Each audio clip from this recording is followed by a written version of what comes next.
শপথের চিঠি নিয়ে চলো আজ ভীরুতা পিছনে ফেলে, পৌঁছে দাও এ নতুন খবর অগ্রগতির মেলে।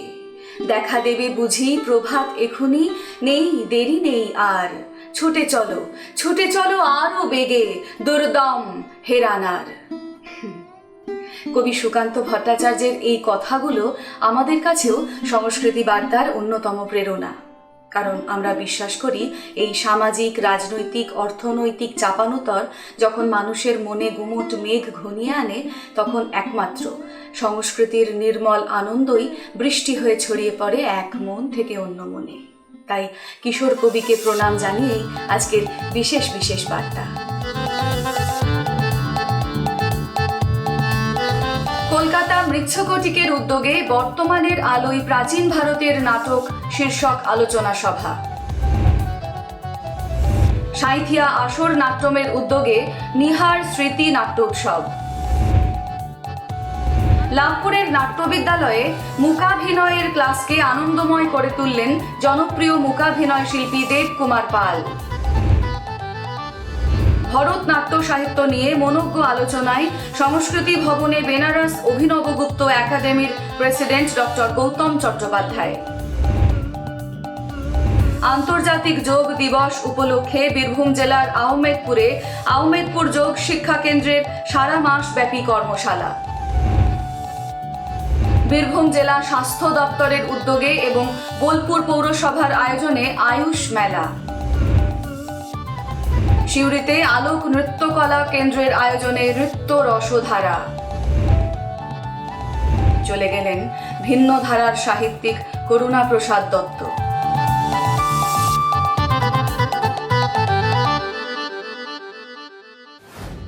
30শে জুন কলকাতা মৃচ্ছকটিকের উদ্যোগে অনুষ্ঠিত হল বর্তমানের আলোয় প্রাচীন ভারতের নাটক শীর্ষক একটি আলোচনা সভা। সভায় উপস্থিত ছিলেন মৃচ্ছকটিকের কর্ণধার সুপর্ণা বন্দ্যোপাধ্যায়, বেনারস অভিনবগুপ্ত একাডেমির প্রেসিডেন্ট গৌতম চট্টোপাধ্যায় এবং আরও অনেকে। গত 30শে জুন 2024 নিরঞ্জন সদনে মৃচ্ছকটিকের আয়োজনে ভরতনাট্যশাস্ত্র বিষয়ে আলোচনা ও প্রশ্ন উত্তরের অনুষ্ঠান আয়োজিত হয়। প্রধান বক্তা ছিলেন বেনারসবাসী ডক্টর গৌতম চ্যাটার্জি, যিনি ভরতনাট্যশাস্ত্রের গবেষক। তার সঙ্গে ছিলেন বিশ্বভারতী বিশ্ববিদ্যালয়ের নাট্য বিভাগের প্রাক্তন বিভাগীয় প্রধান তারক সেনগুপ্ত। অনুষ্ঠানের প্রথমেই অতিথিদের বরণ করে নেন মৃচ্ছকটিকের গুরু, বিশিষ্ট অভিনেতা শুভাশিস ব্যানার্জি এবং সম্পাদিকা সুপর্ণা ব্যানার্জি। সুপর্ণা ব্যানার্জি জানান, বর্তমান সময়ে অধিকাংশ নাট্যকর্মীদের কাছেই নাট্যশাস্ত্র নীরস সংস্কৃতির লেখা কিছু তথ্য। তাই এই শাস্ত্রকে সহজভাবে নাট্যকর্মীদের কাছে পৌঁছে দেওয়ার জন্যই এই সেমিনারের আয়োজন। শ্রী গৌতম নাট্যশাস্ত্রের প্রতিটি পর্যায়ে চমৎকারভাবে ব্যাখ্যা করেন। তার বক্তব্য শুনে ঋদ্ধ হয়েছেন সকল শ্রোতা। সাঁইথিয়া আসর নাট্যম এবছর পদার্পণ করল 30 বছরে। তাই সেই উপলক্ষে পশ্চিমবঙ্গ নাট্য একাডেমির সহায়তায় সাঁইথিয়া আসর নাট্যম আয়োজন করল নিহার স্মৃতি নাট্য উৎসব। 30 বছরে পদার্পণ করল সাঁইথিয়া আসর নাট্যম। পশ্চিমবঙ্গ নাট্য একাডেমির আর্থিক সহায়তায় সাঁইথিয়ায় 28 থেকে 30শে জুন তারা আয়োজন করেছিল নিহার স্মৃতি নাট্য উৎসবের। 28শে জুন দলের মহলা কক্ষ কিডস হোমে দলের সভানেত্রী যুথিকা সিনহার সভাপতিত্বে উৎসবের উদ্বোধন করেন পুরপিতা বিপ্লব দত্ত। উপস্থিত ছিলেন পিনাকি দত্ত, দেবাশিস সাহা। এই সন্ধ্যার আকর্ষণ ছিল থিয়েটার চর্চায় নাট্যপত্রের ভূমিকা বিষয়ক আলোচনা চক্র। আলোচক ছিলেন আনুনায়ক সম্পাদক স্বপন রায় ও নাট্য একাডেমির সদস্য মলয় ঘোষ। 29 ও 30 জুন রবীন্দ্র ভবনে পরিবেশিত হয় আসর নাট্যমের 4টি নতুন নাটক সহ কলকাতার আলিপুর অহনা ও হাওড়া থিয়েটার ওয়ার্কার্স রেপার্টরির নাটক। আয়োজক দলের পক্ষে সম্পাদক বিজয় কুমার দাস জানান, থিয়েটারে নিবেদিত নতুন ও পুরনো প্রজন্মের নাট্যপ্রেমীদের সঙ্গে নিয়েই সাঁথিয়া আসর নাট্যম 30 বছরের পথ চলার সাক্ষী হিসাবে এই উৎসবের আয়োজন করেছিল। ভারতীয় বিদ্যাভবন অনুমোদিত সার্টিফিকেট কোর্স চলছে লাভপুরের তারাশঙ্কর ভবনের নাট্য বিদ্যালয়ে। আর সেখানেই মূকাভিনয়ের ক্লাস নিয়ে ছাত্রছাত্রীদের আনন্দে মাতিয়ে রাখলেন বিশিষ্ট মূকাভিনয় শিল্পী দেবকুমার পাল। ভারতীয় বিদ্যাভবন এবং বীরভূম সংস্কৃতি বাহিনীর যৌথ উদ্যোগে প্রায় 1 বছর হতে চলল নাট্য বিদ্যালয় নাটকের সার্টিফিকেট কোর্স। গত রবিবার এই নাট্য বিদ্যালয়ে ক্লাস নিতে আসেন বিশিষ্ট মূকাভিনয় শিল্পী ও মূকাভিনয় শিক্ষক দেবকুমার পল। তিনি শারীরিক বিভিন্ন কসরত ও মূকাভিনয়ের সাথে সাথে কোরিওগ্রাফির ক্লাসও নেন। তার ক্লাসে আনন্দিত ছাত্রছাত্রীরা।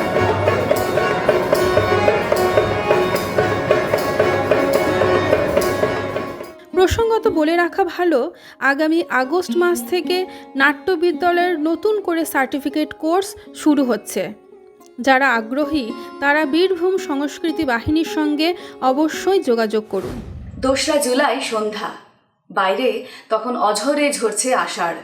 ইতিমধ্যেই বীরভূম সংস্কৃতি বাহিনীর সংস্কৃতি ভবনে এসে পৌঁছেছেন বেনারস অভিনব গুপ্ত একাডেমির প্রেসিডেন্ট গৌতম চট্টোপাধ্যায়। উপহার দিলেন ভরতনাট্য সাহিত্য বিষয়ক এক মনোজ্ঞ আলোচনা সভা। কোন সময়ে লেখা হয়েছিল ভরতনাট্যশাস্ত্র? কে এই ভরতমুনি? ইন্দ্র, ব্রহ্মা, কাদের বলা হয়েছে? ভরতনাট্যশাস্ত্র নিয়েই এরকম বিভিন্ন প্রশ্নের নতুন ব্যাখ্যা দিয়ে গেলেন ডক্টর গৌতম চট্টোপাধ্যায়, প্রেসিডেন্ট অভিনব গুপ্ত একাডেমি, বেনারস। সম্প্রতি সংস্কৃতি ভবনে 2 জুলাই একটি ছোট্ট আলোচনা সভা বসেছিল বীরভূম সংস্কৃতি বাহিনীর উদ্যোগে। মুখ্য বক্তারূপে উপস্থিত ছিলেন ডক্টর গৌতম চট্টোপাধ্যায়। বিশেষ অতিথির আসন অলঙ্কৃত করেন অধ্যাপক তারক সেনগুপ্ত এবং নিখিলেশ চৌধুরী। এই আলোচনা সভাতে ভরতনাট্যশাস্ত্র নতুন আলোকে আবিষ্কৃত হয়, সমৃদ্ধ হয় সংস্কৃতি বাহিনীর নাট্যকর্মীরা। ঋষিগুলি লিখতে থাকে। ঋষি মানে যে দেখতে পায় সেটা যেটা আমরা দেখতে পাই না, তার বিয়ন্ড। সে বলছে যে কি আমাদের যে কনসিয়াসনেস, যেটা ভগবান বা ব্রহ্ম, সেটার দুটো ক্যারেক্টারিস্টিক্স আছে। একটা যেটা আমাদের ঊর্ধ্বে বিয়ন্ড, আর একটা যেটা আমাদের সবার মধ্যে আছে। একটাই, তার দুটো কালার্স কিন্তু হচ্ছে একটাই। তো সেটা যেটা ঊর্ধ্বে তার জন্য নাম দিতে ট্রান্সেন্ডেন্টাল কনসিয়াসনেস, আর যেটা আমাদের মধ্যে সবার মধ্যে আছে ওটা হচ্ছে ইমানেন্ট কনসিয়াসনেস। ওটার নাম হলো হিন্দিতে বা সংস্কৃতিতে বাংলাতে পড়া, এটা প্রকৃতি, এটা বলা আছে। এটা হচ্ছে ইন্ডিয়ান ফিলোসফির সাথে। এবার ট্রান্সেন্ডেন্টাল কনসিয়াসনেস হচ্ছে সব আমাদের এইখানেই ব্রেড, এদিক ওদিক তাকাবার দরকার নেই, উপরওয়ালা বা স্বর্গ এরকম করার দরকার নেই। আমাদের এই ট্রান্সেন্ডেন্টাল কনসিয়াসনেসটা হচ্ছে স্বর্গ, আর সেটাকে প্রকৃতির কাছে মানে লোকেদের কাছে নিয়ে যাচ্ছি ড্রামা হিসেবে। টেগর অর্গানাইজেশনের একটি শাখা আহমেদপুর যোগ শিক্ষা কেন্দ্রের এবছর 10 পা। তাই বর্ষপূর্তি এবং যোগ শিক্ষার গুরুত্বের কথা মাথায় রেখে সেখানে নানান কর্মসূচির মধ্য দিয়ে পালিত হলো আন্তর্জাতিক যোগ দিবস। আমোদপুরের টেগর অর্গানাইজেশনের শাখা আমোদপুর যোগ শিক্ষা কেন্দ্র তার 10 বছর পূর্তি ও আন্তর্জাতিক যোগ দিবস নানা কর্মসূচির মাধ্যমে জুন মাস ব্যাপী পালন করল।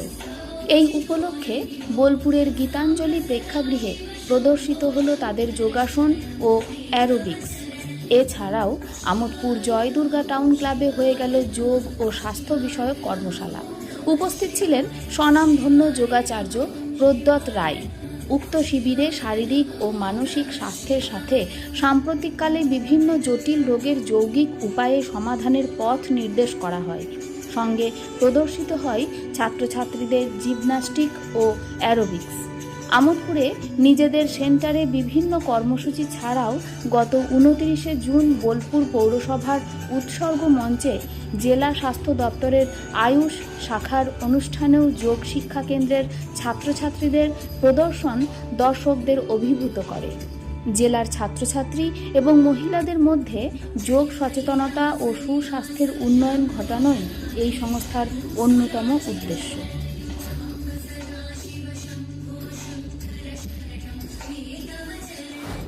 ভারতবর্ষের সুপ্রাচীন চিকিৎসা পদ্ধতি আয়ুষ।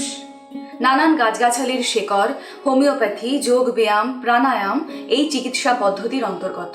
তাই সেই চিকিৎসা পদ্ধতির গুরুত্ব পুনরায় সাধারণ মানুষের সামনে তুলে ধরবার জন্য এবার বোলপুরে বীরভূম জেলা স্বাস্থ্য দপ্তর গ্রহণ করল প্রশংসনীয় উদ্যোগ।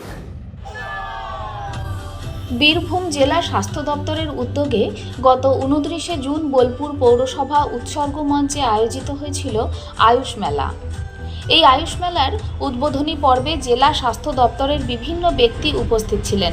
সেখানে বিভিন্ন আয়ুষ বিষয়ক ডাক্তারবাবুরা মানুষের সামনে আয়ুষ চিকিৎসা সম্পর্কে অবহিত করেন। দ্বিতীয় পর্বে ছিল সাংস্কৃতিক অনুষ্ঠান, ছিল যোগা, নৃত্য, সঙ্গীত ও শেষে নাট্য পরিবেশনা।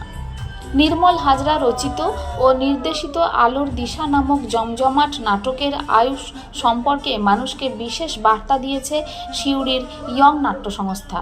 নাটকটির নির্দেশনা ও অভিনয়ের গুণে উপস্থিত সকল দর্শকদের প্রশংসা আদায় করে নিয়েছে।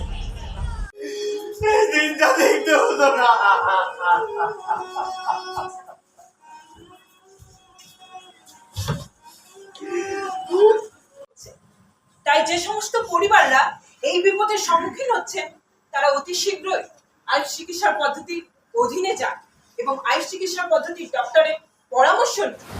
ক্যালেন্ডারে বর্ষা নামলেও বৃষ্টির জল তখনও তেমন করে মাটি ছোঁয়নি। তবু তারই মধ্যে সংস্কৃতির শহর সিউড়ি সিক্ত হল নৃত্য রসধারায়। হ্যাঁ, সিউড়ির প্রথিত যশা নৃত্য সংস্থা আলোক নৃত্য কলা কেন্দ্রের অনুষ্ঠান সেদিন সত্যি সিউড়ির সমস্ত সংস্কৃতি প্রেমী মানুষের কাছে এনে দিল এক পশলা বৃষ্টির মতন নির্মল আনন্দ। সিউড়ির নৃত্য সংস্থা অলোক নৃত্য কলা কেন্দ্রের আয়োজনে গত 23শে জুন সিউড়ি সিধু কানু প্রাঙ্গণে অনুষ্ঠিত হল নৃত্য রস ধারা শীর্ষক এক মনোজ্ঞ নৃত্যানুষ্ঠান। নৃত্যের বিভিন্ন ধারাকে কেন্দ্র করে জমজমাট এই নৃত্য অনুষ্ঠানে অংশগ্রহণ করল এই নৃত্য সংস্থার শিশু বিভাগের প্রায় 80 জন শিশু শিল্পী।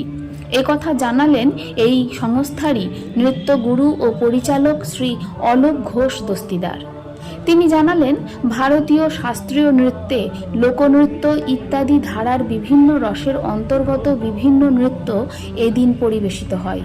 সমগ্র অনুষ্ঠানটির ভাবনা, পরিকল্পনা এবং অন্যান্য বিভিন্ন কাজকর্মের পিছনে রয়েছে সংস্থার সিনিয়র ছাত্রছাত্রীদের অংশগ্রহণ। এই কথা জানালেন সংস্থার অন্যতম প্রতিভাবান নৃত্যশিল্পী সায়রী দে। আষাঢ়ের তীব্র উত্তাপের আবহে এমন নৃত্য রসধারা উপস্থিত সকল দর্শকদের মনে গভীর নিম্নচাপের ধারা বয়ে আনে বলে জানাচ্ছেন উপস্থিত দর্শকবৃন্দ।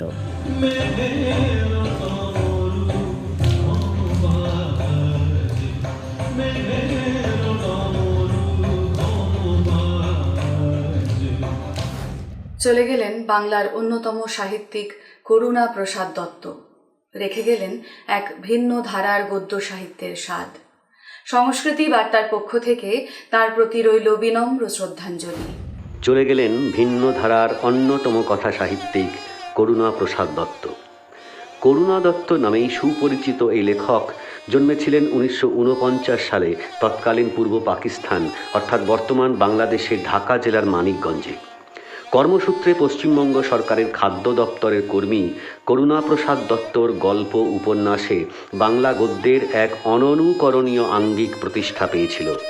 তাঁর লেখা উপন্যাস মদগল্লায়ন এবং অসংখ্য ছোট গল্পে করুণা দত্তর স্বাতন্ত্র্য সুপ্রতিষ্ঠিত। শেষ বাঁক ও অন্যান্য গল্প, স্বাভাবিকপুর ও অন্যান্য গল্প, বিগ স্ট্রিট ও অন্যান্য গল্প, খরিশ সম্প্রদায় মহাগাথা, আমাদের শহর প্রভৃতি গ্রন্থে করুণা দত্ত রেখে গেলেন এক ভিন্ন ধর্মী গদ্য সাহিত্য। অকৃতদার করুণা প্রসাদ দত্ত বিগত বেশ কয়েক বছর লেখালেখি থেকে দূরে প্রায় স্বেচ্ছা নির্বাসিত জীবন বেছে নিয়েছিলেন। পাখি এবং শূন্য বিষয়ক অসংখ্য গদ্যের লেখক করুণা প্রসাদ দত্ত গত 2রা জুলাই 75 বছর বয়সে মিলিয়ে গেলেন তার অতি প্রিয় শব্দ শূন্যের গভীরে। খবর আজকের মতন শেষ হলেও খাবার কিন্তু এখনো বাকি। হ্যাঁ, সংস্কৃতি বার্তার শেষ পাতের সন্দেশ তো পড়েইনি এখনো। দেখুন তনুহীনের পাঁচালী।